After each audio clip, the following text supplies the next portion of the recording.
Hello everyone, hope you're having a great day. My name is Liudmila. I'm a postdoc at the University of Aveiro, Portugal.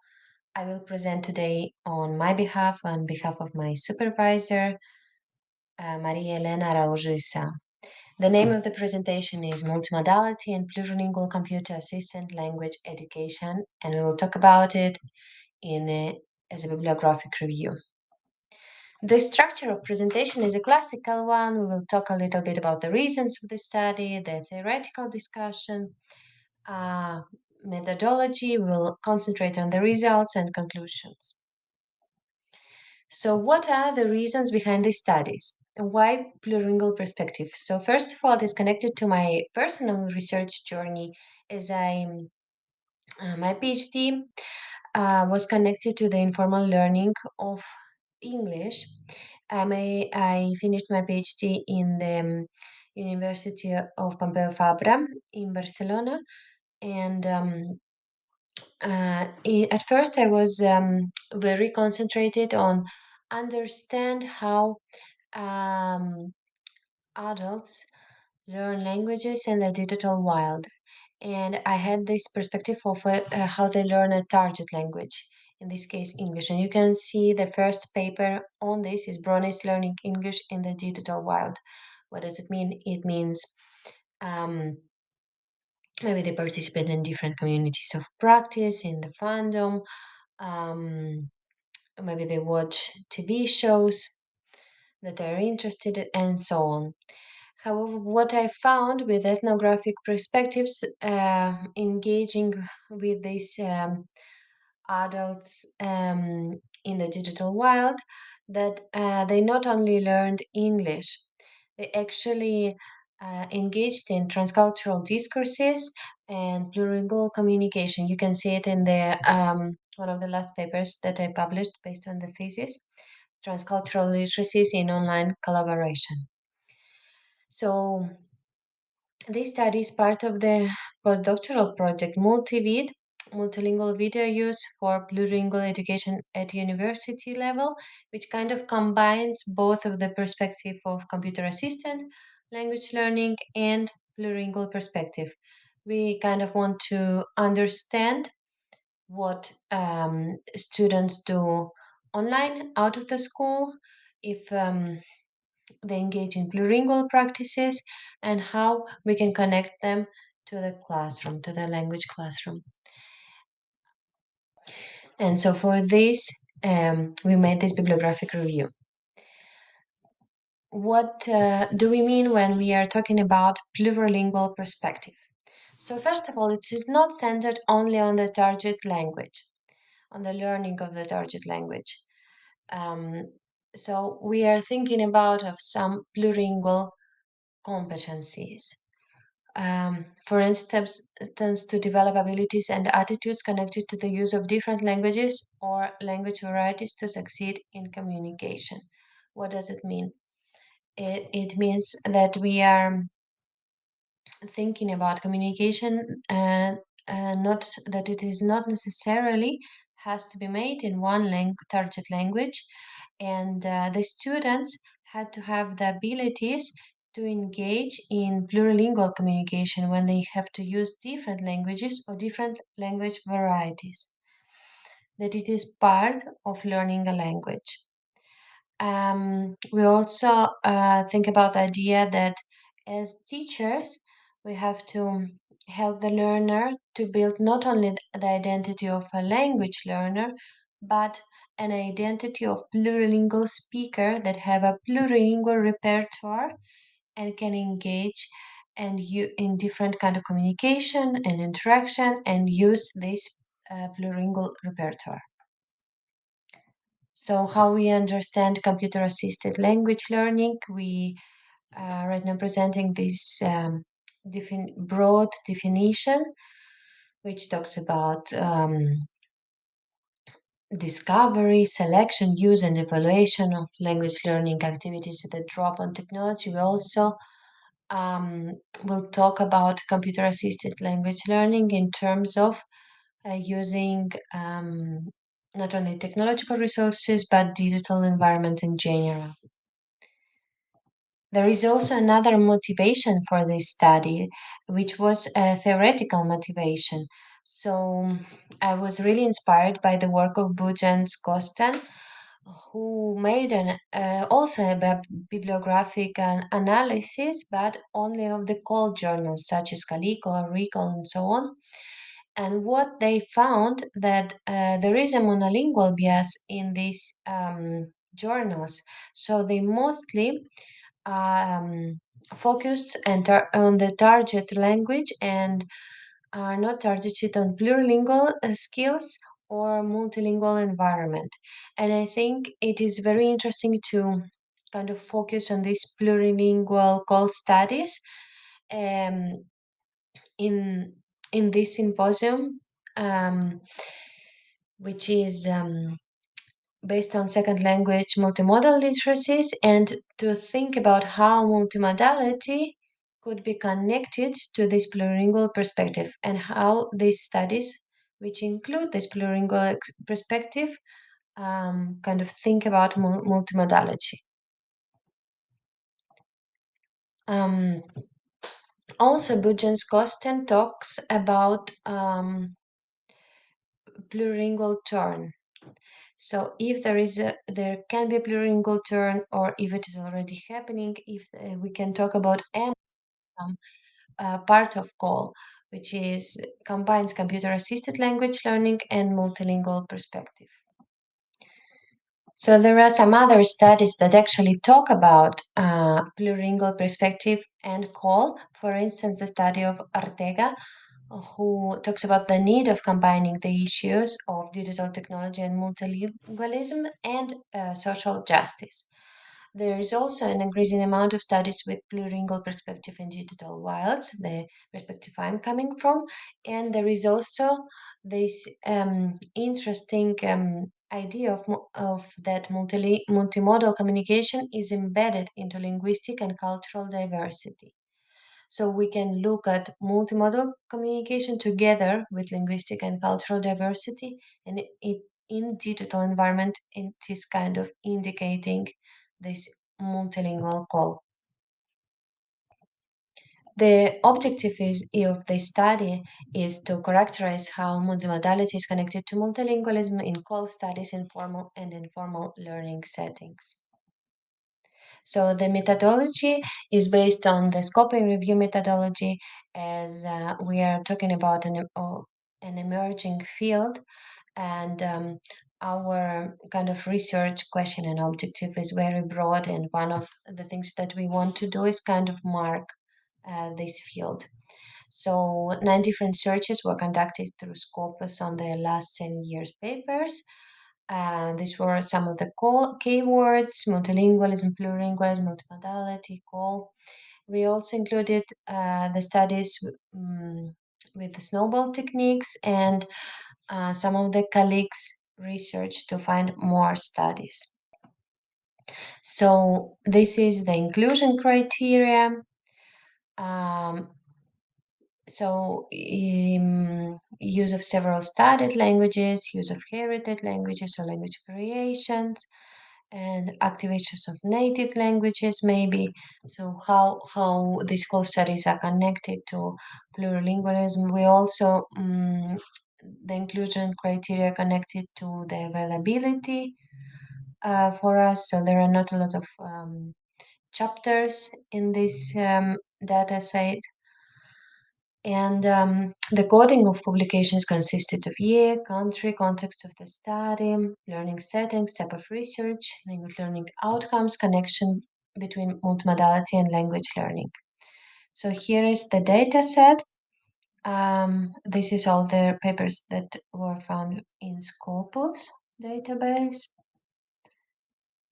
And here are some of the research which we extracted from the research group where as I was doing my PhD, as there were a lot of studies on informal language learning, which had this plurilingual perspective, and some of the studies found with snowball technique.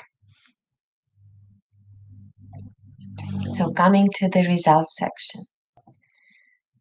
So in the results section, we first of all looked at their year of publication. We can see that there is kind of a curve, that there are more and more studies, especially in 2020 and 2022, on this topic of plurilingual perspective and call. We can also see that the majority of the studies are formal learning ones, but there are 30% of informal learning ones. And there is just, I think, one study on non-formal learning. So talking about methodology of the studies, we can see that the majority of them are case studies.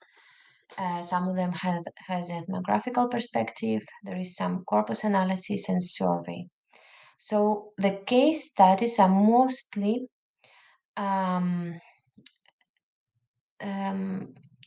pedagogic practices in which teacher researchers or some researchers make a project or a task with plurilingual and computer-mediated perspective, and they kind of describe the results in a case. Sometimes they compare also different cases, but they're mostly specific cases of specific um, context, right?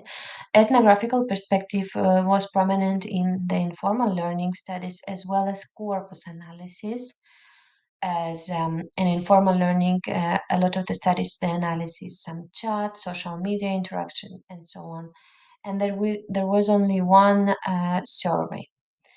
And of course, it is connected to the fact that the majority of the studies had a qualitative perspective, methodological qualitative perspective. So, what was the audience of these studies? The mostly the center of the studies were young adults and university students. However, there were a lot of also primary school students, interestingly, some internet users, especially in informal learning settings, secondary school students, stakeholders, and teachers. I think it was a little bit surprising that the primary school students were kind of also the center of attention here. Um, and it is also an interesting observation. So the languages that were studied, there were a lot of different languages. I kind of included some of them here. Of course, English is the most frequent one, but we have a lot of also 12% of Chinese language. We have here Spanish, French, Italian, Catalan, Korean, Cantonese, Dutch, Farsi, and so on. There are a lot of languages. There are also different types of studies. So we divided them between informal language learning, focused studies, and formal and non-formal language learning. And in informal environment, there are a lot of fandom studies. There are also some of them focus on CMS or social media interactions, and I think only one study was focused on autonomous plurilingual language learning. In the case of formal language learning, a lot of the studies were kind of centered on plurilingual project building with the use of technology. It could be a video, a blog, or even a bigger project. There were also some of the studies that talked about task-based learning. So there were introduced some tasks, plurilingual tasks to the classroom. And interestingly, one of the newest kind of designs that we found is a platform, plurilingual platform and design building of some digital environments or some digital applications. So these studies are kind of explaining how they built this platform for teachers, how it could be used, what are the results of using it, and how plurilingual competencies of the students could be developed with this platform or applications. So these studies are mostly based on European Erasmus Plus projects, and they kind of explain the experience with these applications or platforms in different countries. It is very interesting that it is kind of an emerging um, type of study. We can see that two studies that I cited are from 2022, from 2019, especially in comparison to CMS interaction and telecollaboration. Here are the studies from 2014, 2015, and 2016. So, kind of, this is the more investigated zone of TCMS interaction and telecollaboration, and the more emergent one is this design and platform building. In the informal language learning, we couldn't see some trends between these studies. So now we will look a little bit of this on the learning outcomes of all of the studies. We will kind of draw the scope of different studies. So the outcomes are actually similar between informal language learning and formal language learning. So in informal language learning, we have, for instance, translanguaging and transsemiotic creativity, and in formal, linguistic and semiotic creativity. In informal intercultural learning, informal language and intercultural awareness, informal vocabulary learning in several languages, formal plurilingual repertoires development. However, in formal language learning, we have critical thinking and decolonizing discourses. So the vision is more kind of critical and less descriptive. However, in formal language learning, they talk about motivation to learn in these environments and how the use of a linguistic repertoire can help to learn actually the target language. So now we will talk about multimodality, and interestingly, not in all of the studies were actually focused on multimodality. So multimodality, the aspect of multimodality was included in 81, almost 82% of the studies, and not included in 18. First of all, multimodality was viewed upon as multimodal resources that were used as scaffolding resources for various means. For instance, for meaning making and identity building. So, multimodal resources was one of these resources that helped the learners to create meaning in a meaningful way for them. Uh, it also was a resource to engage in translanguaging and use of different languages, especially in during communication, chat communication. Where you can use different memes or emojis or some kind of resources in with different languages. Multimodal resources were also used as resources for storytelling and creativity combined with different languages, and multimodal resources were used as scaffolding resources for comprehension, especially when we talk about audiovisual resources, where we can put subtitles to some of the explanation through some multimodal resources. Also, multimodal resources were looked at as prompts for multilingual communication. One of the interesting kind of ideas that I stumbled upon was that some of the multimodal resources in multilingual communication kind of uh, made the learners to switch from one language to another. For instance, they were chatting in English. However, when um, some resource, a link to some um, news in China or some meme with Chinese characters, it kind of made the learners to switch to Chinese. So it kind of was kind of like a prompt to switch between different languages depending on the multilingual resource in this chat communication.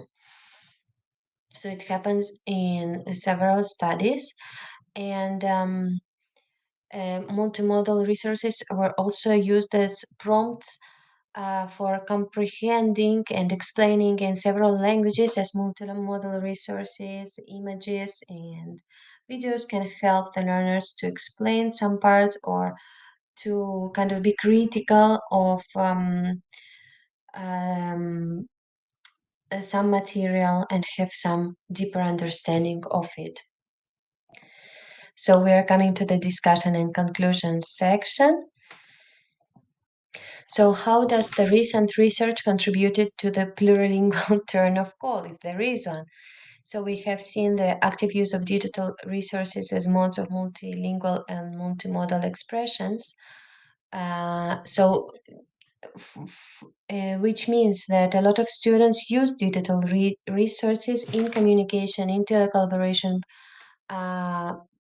process. They use multimodal resources and multilingual expressions together. There is also some research in multilingual projects for social justice following Ortega. We have seen some of the more critical studies in the formal language learning, and a lot of the times multilingual resources they work as as scaffolding mechanisms in multilingual contexts, for instance, for comprehension. So, to conclude, we have seen that this topic is new and emerging in both formal and informal settings. That kind of informal and formal contexts complement each other and on different topics. And we think that future research is in need of larger scale research, maybe quantitative studies. Thank you so much for listening. Here are some of the references. See you at the conference.